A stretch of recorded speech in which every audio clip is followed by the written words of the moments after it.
Hare Krishna, everyone.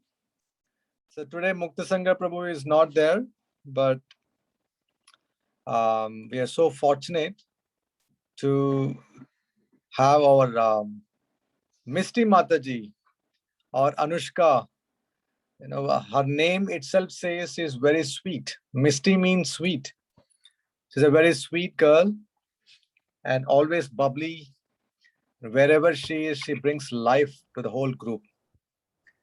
She's 7th grader and she likes to sing on harmonium.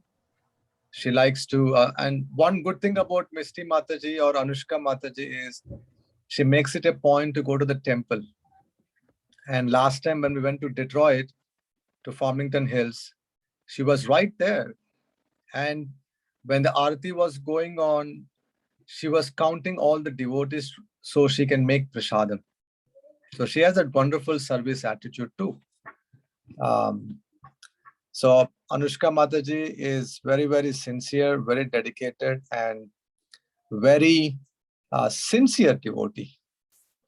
So today we are so fortunate, and we are very, very fortunate to have Anushka Mataji to give a wonderful talk. So I will make you as a presenter, Anushka Mataji, and you can get started. Once your lecture is done, then you make me as a host. Okay, Mukta Sangha Das. Okay. So let us all welcome our Anushka Mataji by loudly chanting. Thanks, Hari. Hari Bol! Hari Bol! Hari Bol! Hari Bol! Okay, thank you everyone. So today Nana Brahma Prabhu has instructed me to speak about a topic, but before we start, oh wait, I'm not sharing my screen. Can you guys see my screen? Yes, we could see. Okay, so Nana Brahma Prabhu has instructed me to speak about this topic. So before we start, Om Jnana Timirandasya, Jnana Shilakya Chakshurmitamena, Tasmai Sigurvana Sitatam, Sapitamena Bhutale Swam Rupakatamayam, Dadati Sapatantam, Vandeham Shri Guru Shri Utapati Varmaran, Shri Guru and Vaishnavamster, Shri Rupam Sagaratam Sahaganara Gunatantamster, Tamsa Jivam Sadvetam Savadutam Parjana Shaitam, Krishna Chaitanya Devam Sri Radha Krishna Padan Sahaganara Shri Vishakam Tamster, Hey Krishna Karuna Sindhu Dina Bandhu Jagat Pate Gopesha Gopika Kanta Radha Kanta Namostate, Tapta Kanchana Gauranga Radhe Vrindavaneshwari Vishwabhanu Sute Devi, Pranamami Hari Priya, Shri Krishna Chaitanya Prabhu Nityananda Shri Advaita Gadadhara Sivasati Gauranga, Hare Krishna Krishna Krishna Hare Hare Ram Ram Hare. So today's topic is don't judge by your grudge. So before we start, what is a grudge? So does anyone know what a grudge is? Anyone? No. Okay, so nobody knows? I don't know. A grudge is like a feeling of hatred or negativity you hold against somebody, maybe for a past action. Yeah, so basically when you don't like someone for some reason, as Prabhu said. So nowadays, everyone in this modern society always has like some grudge on someone for like random reasons, whether it be like because this person did this to me or that person did this to me. So everyone has grudges. A lot of times I've heard that students have grudges on their teacher because they failed a student. And yeah, and a lot of times when you ask someone if like they're mad at you about something, they'll say, no, whatever's in the past is in the past, or no, those types of excuses that past is in the past. I don't know, I don't remember. But deep inside their heart, that grudge stays. And it just like, the more it hides, the more it goes deeper and deeper.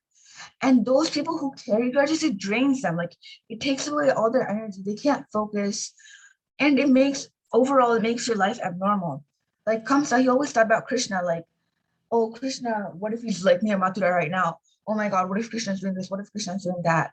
And you know, you'll always think of that person you have a grudge on.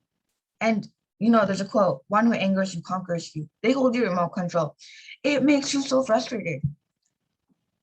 So Prabhupada said, a greatness of a man, greatness of a person can be determined by, estimated by one's ability to tolerate provoking situations. So basically what happens is when someone can tolerate a situation where it's really, really provoking you to like get mad or something like that, that is like the greatness of that person. And that's the real testing ground when like normal people like fail. So Srila Prabhupada says that one's greatness has to be estimated by one's ability to tolerate provoking situations. So, you know, once a sadhu, he came to like deliver a speech on anger management. And in between, the host of the show, she came and she's like, it's time for a break and we'll continue after 5 minutes. So then the sadhu, he was in the middle of this important part. So he's just like, I was talking, you know, I was talking and then you just interrupted me and you said a break. And he just started like screaming at this lady. But the lady's just like, you're a sadhu. And she's just like, shh. Oh, and as I was saying, we're back from our break and we were talking about anger management, right?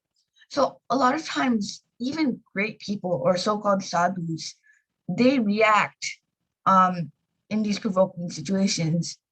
And we've seen this because in Srimad Bhagavatam, in the Puranas, we've seen that Durvasa Muni, so many people curse people. But the thing is, we don't, if we curse people, then someone will end up cursing us. Karma, it comes back. So just like Srila Prabhupada said, that one's greatness has to be estimated by one's ability to tolerate provoking situations. We have to be able to tolerate. If we can't tolerate, then if we can tolerate that, then that angry sadhu goes away.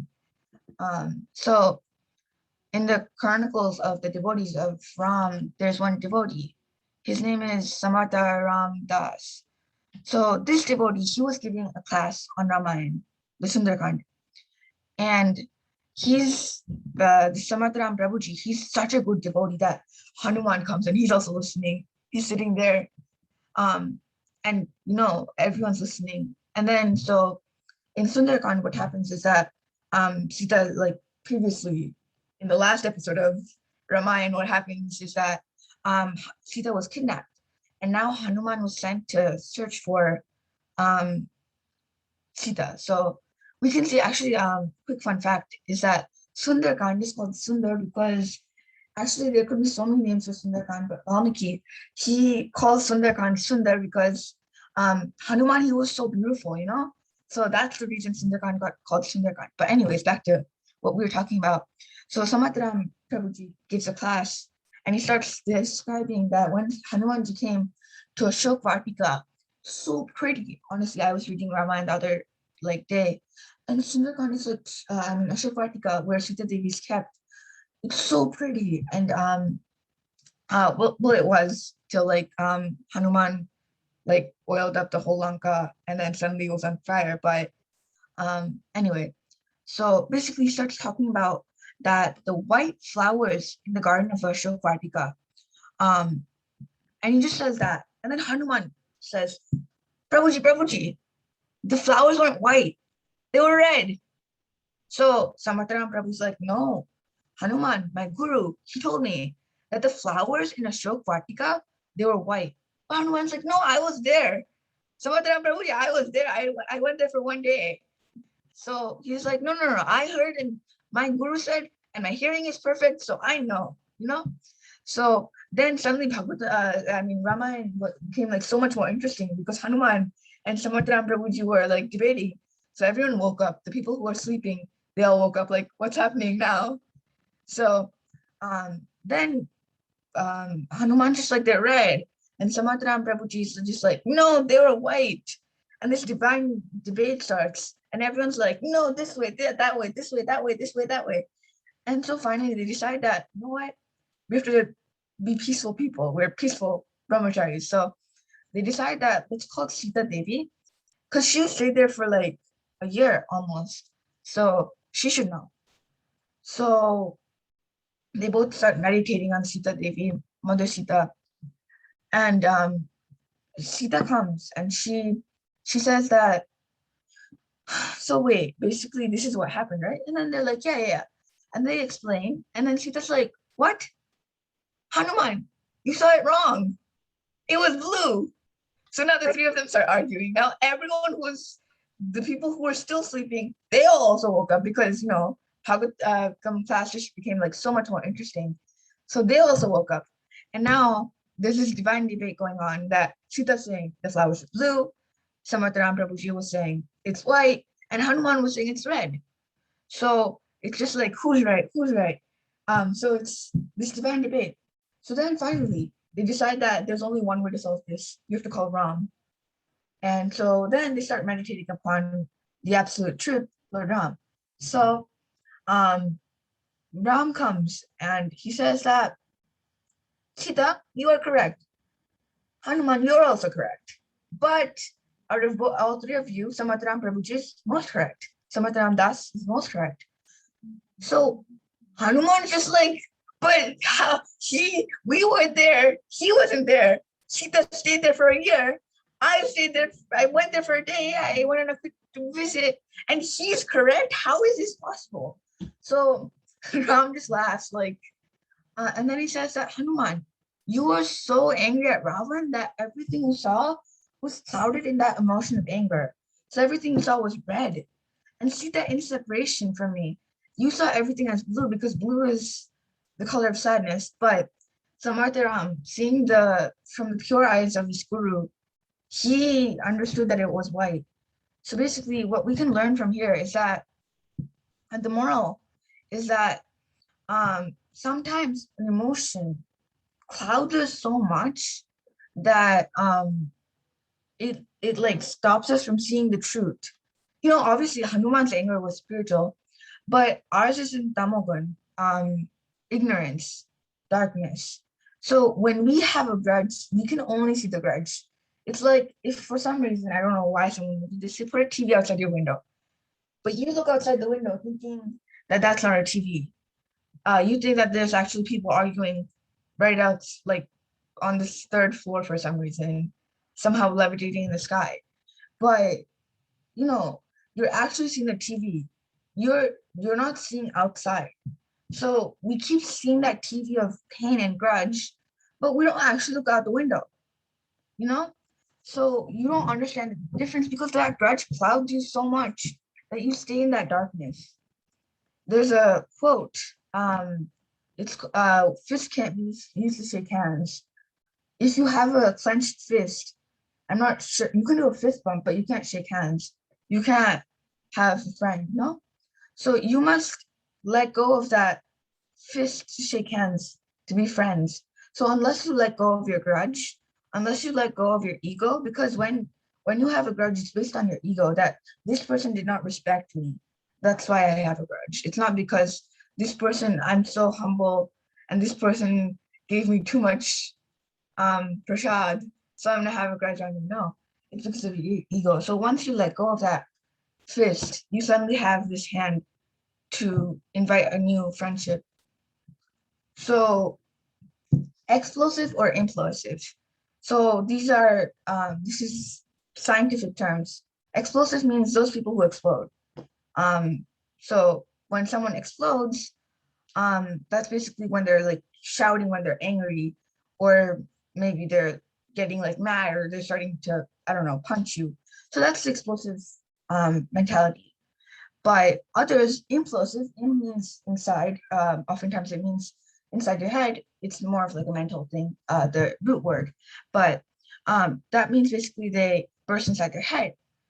But basically it's like, the thing is with implosive people that it'll only stay in their head for like 3 months. After that, they burst. And when they burst, it's like a pressure cooker. If you cook it too much, it bursts. And when it bursts, it goes everywhere. So it's rather like better to be explosive than to be implosive, that you're burning inside. So we can see that those who are implosive, they slowly start to become absent-minded. Not like they don't have a mind, that they suddenly like become mindless creatures, but like the mind like wanders. So if I pretend I'm sitting here, but actually I'm thinking of going outside and playing in the rain for some reason. You know, it's like if the audio and video of are not in sync. So like I'm talking right now, but my voice is coming in 3 minutes. Suddenly that video isn't that interesting, you know? So similarly, one who has a grudge on someone, their body is here, but their mind is wandering at that person's, like around the person that they have a grudge on. Every action it becomes like based on that person who they have a grudge on. Because for pretend they're about to go get some coffee, but then they think, oh my, from I don't know, they because usually when someone has a grudge, they're not a devotee, because once you become a devotee, you're afraid of Vaishnava Aparad, so usually won't keep that grudge in your mind. So, but the thing is that for pretend I don't know, I have a grudge on Kishore because Kishore is so cute. I don't know. Maybe I have a grudge on him. So then when I go to temple, I'll always be thinking I need to go to Tilak because else Kishore will look better than me. You know? So every action of mine will be based on Kishore. It'll be like Kishore's going to eat at this time, I better eat before him. Every life becomes a competition. And then suddenly what happens is that other people can also realize that something is wrong. This person is not acting naturally, you know? They'll be like, this person isn't usually like this. And other people can see that this person's stressed. This person needs like some mental help, some therapy or something, because it's human nature that you realize when your friends are not feeling well. So other people will also start to realize that this person's not like in a good condition. So people will start to distance from you. So then there's one story that oftentimes what happens is that we say sorry to, so there was a boy who would treat his mother very badly. So one day the father told him that you shouldn't be like this, son. So the son said, but father, I always say sorry, you know? So the father, he said, okay, you know what? I need some help. So the father, he got 2 pieces of wood and some rusty nails. So rusty nails basically have these red marks on them.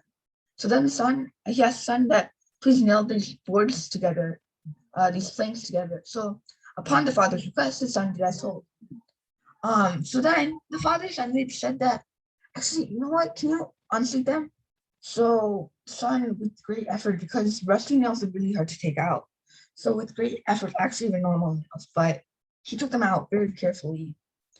And then the marks of the nails are still on the board. So the father said that you see these rusty marks, even though you took out the nails, they're still like the marks. So in the same way that sometimes, even if we say sorry, sorry is enough. You know, oftentimes you've probably heard that sorry isn't enough. So that's like, there'll still be marks, you know, impression will still be left. So then the question is, how do you have a grudge? Like reasons of a grudge.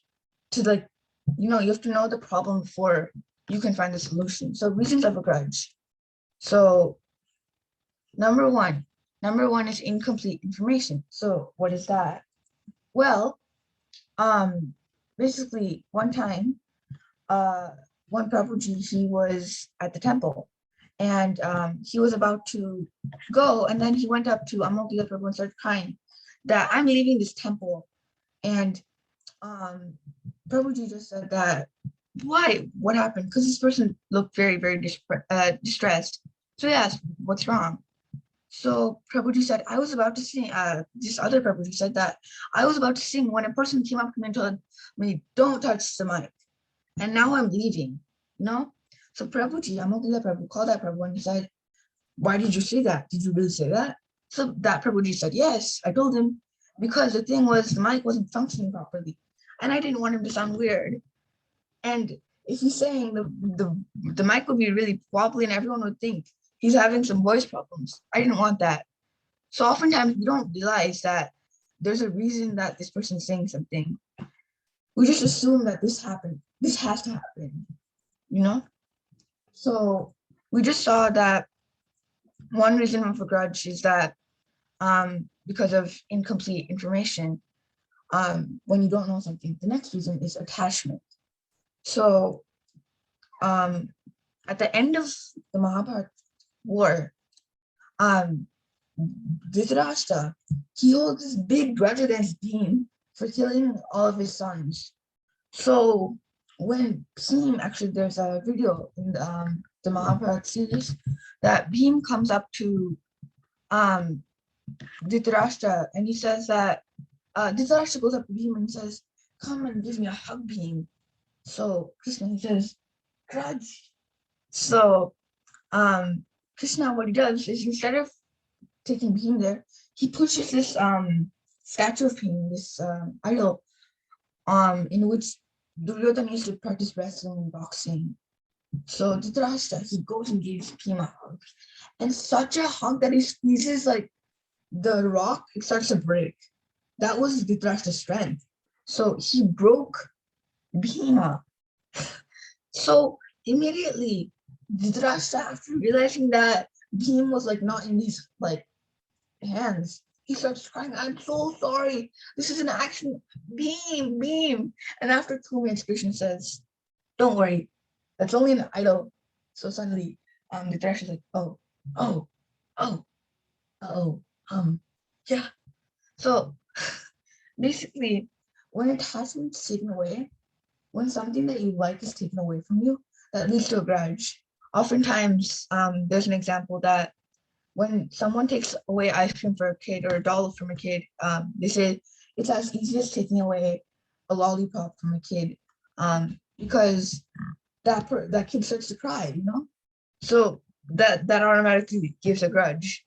So we just talked about number 1, incomplete information. Number 2, attachment. Once attachments are taken away, and number 3, immaturity. So immaturity, what does that mean? So for immaturity, we can see Shringi Rishi. So basically, in case you don't know the story, Shringi curses Maharaj Parikshit without the knowledge of what happened. And it was actually a very minor mistake. Well, actually, Shringi, he saw what happened, but he had done a minor mistake, and due to the fact that he wasn't that like, he didn't realize that this is just a minor mistake. So it gave such a grave curse leading to Parikshit Maharaj's death.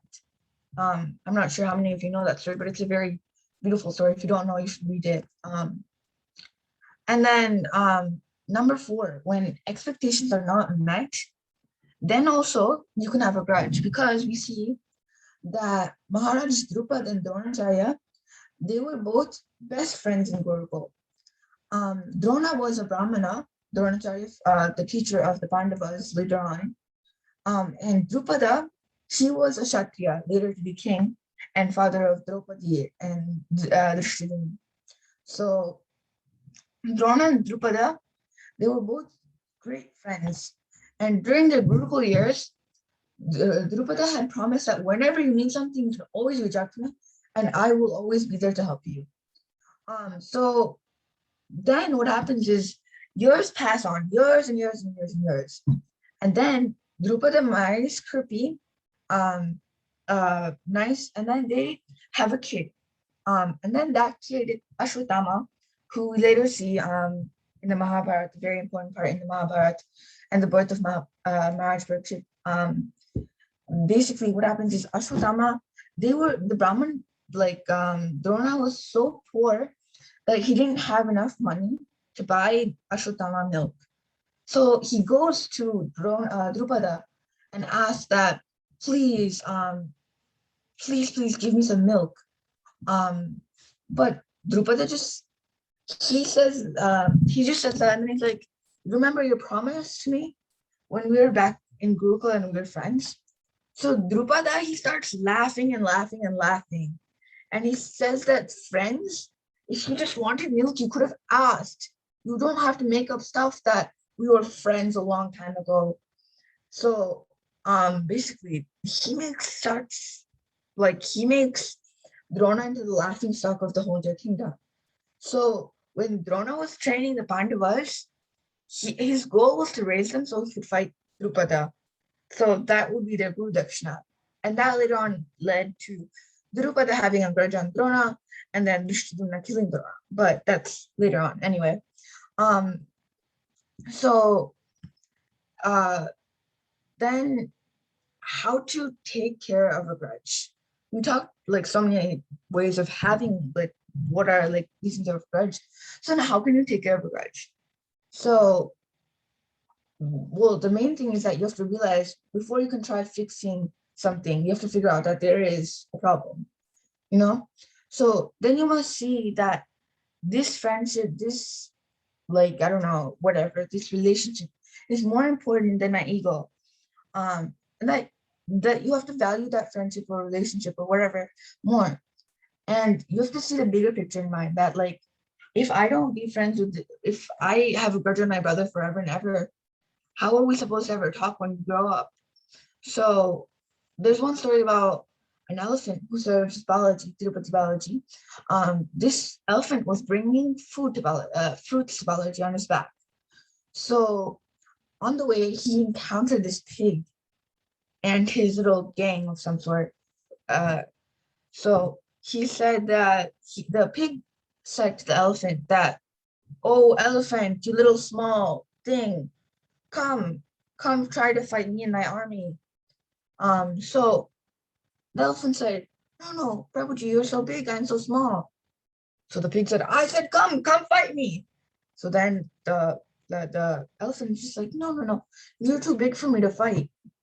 So then the pig's like, no, it's fine. I know I'm too big and you're too small. So I guess you should be afraid of me. So then the elephant and the pig parted.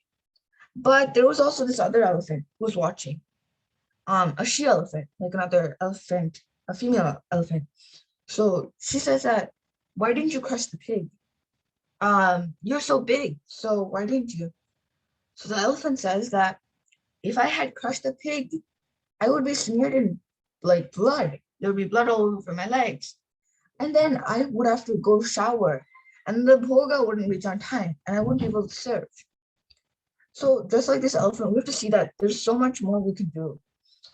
That if we look at the bigger picture, that if we see that I can do this, if I don't do this, then that'll easily be like, okay, this is like an easy option. I don't want to do this. So other times we just have to laugh, like laugh at this problem that I have. Like, I'm actually keeping a grudge about this. You know, I've done it before because I realized that one time I had a grudge on my friend for not giving me pizza first. She gave to the rest of the class, but she didn't give to me. This was back in first grade. So then now when I look back at it, I just think, why did I have a grudge on her? So once what happened was Krishna, Balaram, and Satyaki, they were going somewhere and they had to camp outside. So they took night guarding shifts. So the shifts were Satyaki, Balaram, Krishna, that in that order. So when Satyaki was guarding, suddenly this demon, he emerged from the ocean and he started saying that I will beat you in battle, you know? And Satyaki is just like, what? Who are you? How dare you insult me? And he started fighting this demon like crazy. Boom, boom, boom, boom. But this demon, he kept on getting like more and more bigger as he started fighting. Satyaki, he was so tired. And by the end of his shift, he had somehow or the other gotten this demon to like go back into the ocean. So then it was Balaram's shift, like 2-hour shift, because at that time people didn't sleep for 8 hours.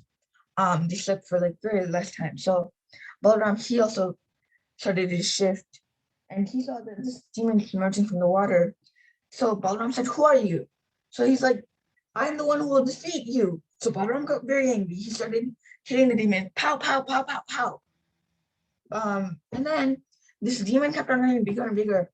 And Balaram got tired and he's like, who is this person? This is not like some ordinary demon. So 2 hours later, somehow he got this person to go back into the sea. So then Krishna's shift. So again, this demon emerged. Then Krishna asked, who are you? So then Krishna said, I am the demon said, I am that demon and I am the demon. And today I shall defeat you in a battle. So Krishna heard this and he let out a big laugh. Like, and and just started laughing and laughing and laughing that you will be defeating me, you, and he kept on laughing. Suddenly, the demon started to shrink from his like ginormous size. The demon kept on shrinking until he's this small, barely like the size of an orange. So then Krishna pulled out his dhoti. He wrapped the demon in his dhoti. And the next morning, Satyaki and Balaram, they woke up. They asked Krishna, where did the demon go? And then Krishna was like, demon? Which demon? So Satyaki and Balaram started saying, that big demon who emerged from the water. They started saying he's really big, this, that, this, that, this, that. Then Krishna's like, oh, that one who's now small. And they're like, huh? He's now small? What? So then he opened up his dhoti and he showed him that here's the demon. So then Krishna says that they asked, what happened? Who is this? So they said, this is none other than the demon of anger. By hearing those insults against you, you were getting more and more angry, thus powering so much that he was able to become more and more powerful. So I just laughed at him. And because I laughed at him, his strength was going away. So Balaram, he's just like, this is my brother Satyaki, look, this is my brother. See, he can do even the impossible. He knows everything. So this way, sometimes we just have to laugh at our grudges. No, we have to see this is such a like a fool's grudge or fool's work, or that by doing this, that what am I gaining? I'm not even gaining anything. So other times when none of these work, you can just remember that this is our own karma. Karma comes back. Sometimes we forget our previous actions, but just because we forgot doesn't mean the law of karma forgot. The law of nature remembers everything. So once there was a man, actually this is pretty recent, he came to the temple and his son, he was practicing Krishna consciousness, and he asked that, Prabhuji, look, I understand that you're really good and all, but recently my son died. What have I done to have my son die? What have I done? So the son who was overhearing this conversation, the Prabhuji said that you never know, your previous actions, your karma, it could be anything. So then the son says, actually, I remember, Dad, that one time when we were moving, there was a bird's nest outside our house. And what happened was that bird's nest, that bird had gone out, and the nest was in our cupboard. And that nest, you had moved it outside of a cupboard, outside of the house, and you had left it on the porch. And when you left it there, what happened was that this big crow came and started eating up the eggs. At that time, I was chanting, and I saw this, and I started praying for the bird, the birds, the baby birds. So due to the fact that baby bird, you were the one who set out the baby bird's eggs, so due to that, karma comes back. And not only that, actually one of my favorite stories, Dhritarashtra's backstory. So everyone, whether we know it or not, has a backstory. So basically, Dhritarashtra, the brother of Pandu, there's basically after the war, he goes to Muni and asks him, oh, Muni, I forgot his name. So he asked that, why is my fortune so bad that I lost all my 100 sons? So the Muni says that because he was a very powerful Muni, so he meditates, and he sees in the past, so he says that 50 lifetimes back, you were a hunter, and one day you had decided to go on hunting and hunt a bird. So when you aimed at the bird flew away, and immediately your ego, it was like punctured, it deflated. And so you were so sad that your ego was punctured, and you were filled with vengeance. So you went to that bird's nest, and the bird had laid 100 eggs, and one by one, you smashed all those eggs. So Dhritarashtra, he couldn't remember that because that was 50 lifetimes back. So he asked the Muni that, you said that's 50 lifetimes back. Why not in the next life? Why 50 lifetimes back? So this Muni, he says that Dhritarashtra, to earn, you have to have a lot of good karma to have a son, and to have 100 sons is a lot. So and that too, they're not just like sweepers or something. They're kshatriyas and powerful kshatriyas. So to have that, you have to have a lot of like good deeds. So you had to gain those good deeds from your previous actions. So for 50 lifetimes, you tried to earn up good karma, and now you finally had your good karma. So karma decided to act. So even though Dhritarashtra couldn't remember the law of karma, the law of karma oversees every single action, whether you like it or not. It will happen, whether you believe or not. It will happen. It's just like saying, I don't believe water is liquid. You know, even if you don't believe water is liquid, will water turn into solidness? No, it'll stay liquid. So, well, unless you freeze it or boil it. And so, yeah. And then the next thing is that forgetting. So you have to, it's not that you have to just forgive, but you have to also forget. If that person comes and asks you forgive them for forgiveness, then you should forgive them, because you're not only forgiving them, you're also relieving your own self from that grudge in the back of your head. And by forgetting your grudge, your mind becomes so much calmer, and suddenly you can chant in peace. Like I had about a year back, I had a grudge on someone. So this person,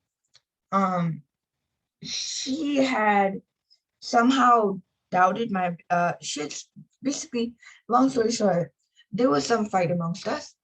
And after that, I was always so mad at her that whenever I sat down to chant, like my chanting would go like this: Hare Krishna, Hare Krishna, Krishna Krishna, Hare Hare, Hare Rama, Rama Hare Hare.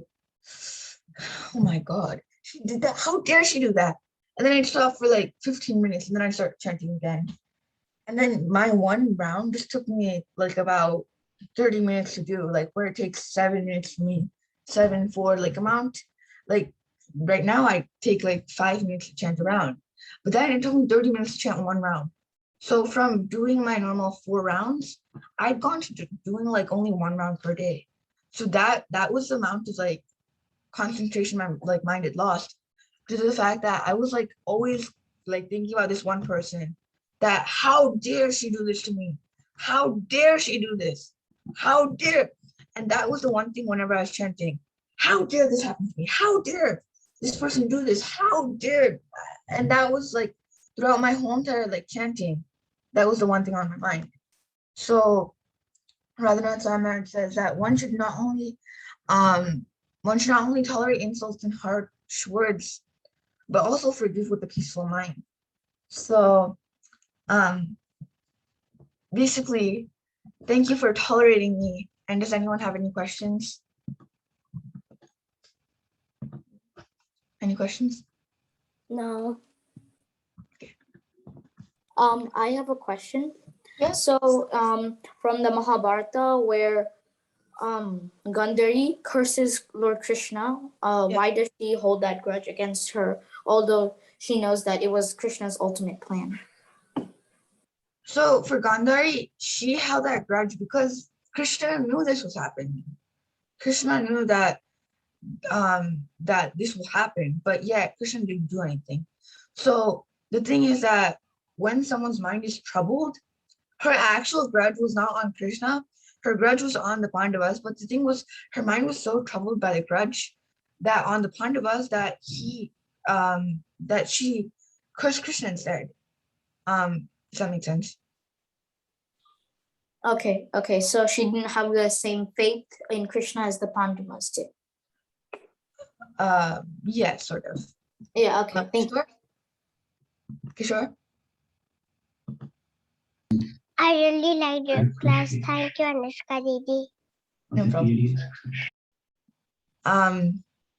Jagabandhu? Yeah. So what did Gandhari curse to Krishna? So she cursed Krishna that, if I remember properly, she cursed Krishna that you're within the next 100 years. Wait, do you remember what the curse was?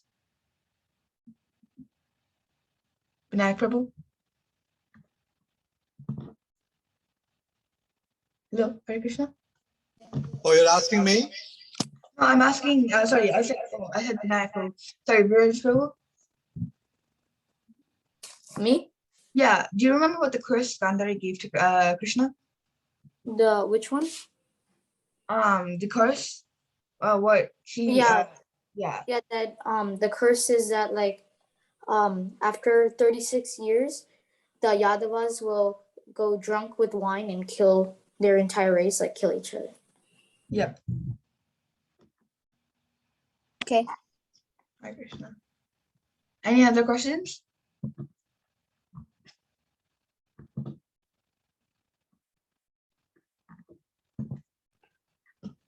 You sure? Any questions?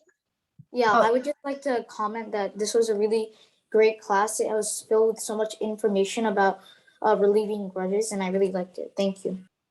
And I like the stories. Thank you. Prabhuji, I've made you the host. Yes, yes. So it's a nice presentation, Misty Mataji or Anushka Mathaji. I like the way you presented with the real-time examples and also the acronym, not the acronym, but the reasons for grudges, attachment, immaturity. And what was the first one you said? The first one was incomplete information. Incomplete information. Yeah. So basically it's a complete picture of grudge, the whole dynamics of grudge, how one will suffer when they keep the grudge. And also the solution what you gave is phenomenal. It's very nice. And also the curse of Gandhari, even though Gandhari cursed Krishna, Krishna is transcendental. None of these materialistic curses can really influence Krishna. And actually, Kishore, no, wait, who asked? I forgot who asked, but someone said something along the lines of the curse, and why did she curse? I think it was Vinayak Prabhu, or I forgot who it was. Sorry. Huh? It wasn't. Okay. So, the curse was actually Krishna's way to end the line of the Yadavas so that they would not have to suffer anymore. So that curse was basically Krishna's way of having a good way to end the Yadavas, not just having like suddenly everyone extinct. That would be a bad name for the Yadavas, but due to the curse, that was like a way to say that it's not our fault. So that was Krishna's plan ultimately. And Krishna, any questions? Krishna? Question? Krishna Nayana, you have a question? Comment. That was a really nice class, Anushka. I liked all the stories and points that you said, and yeah. Very So nice. very close to 9 everyone for you. So No, thank you. anyone else wants to say about today's class?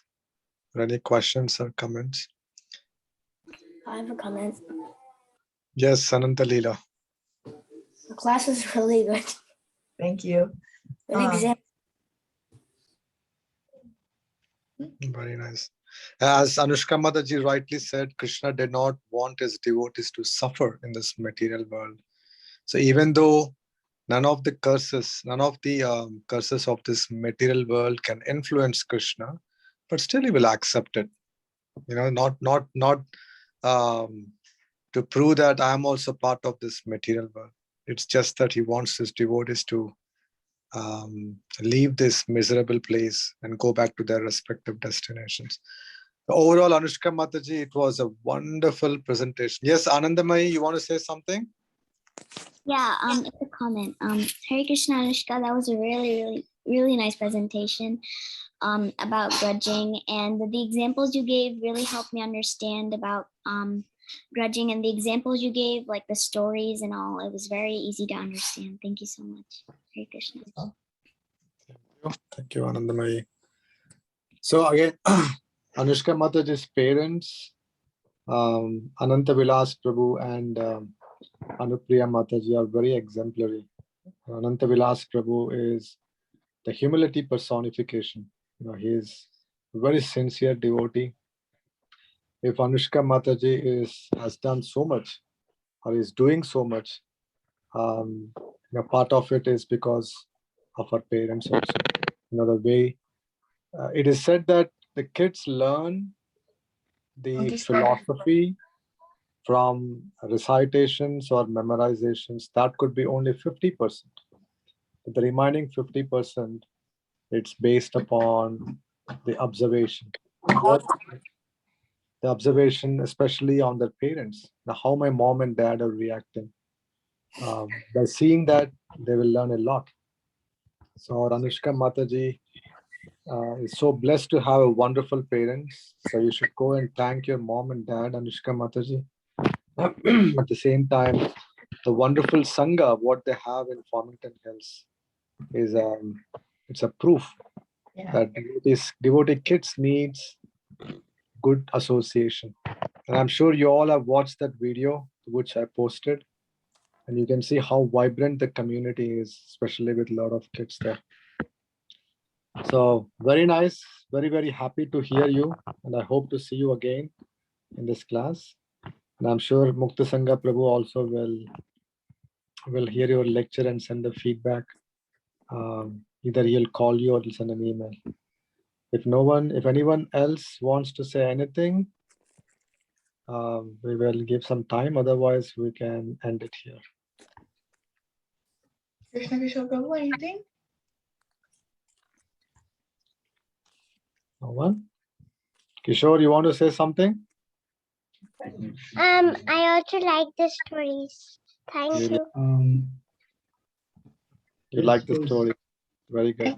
Just clarifying one thing, I don't have Pradhani because you're cute. That was just I like the stories too. Thank you. Okay.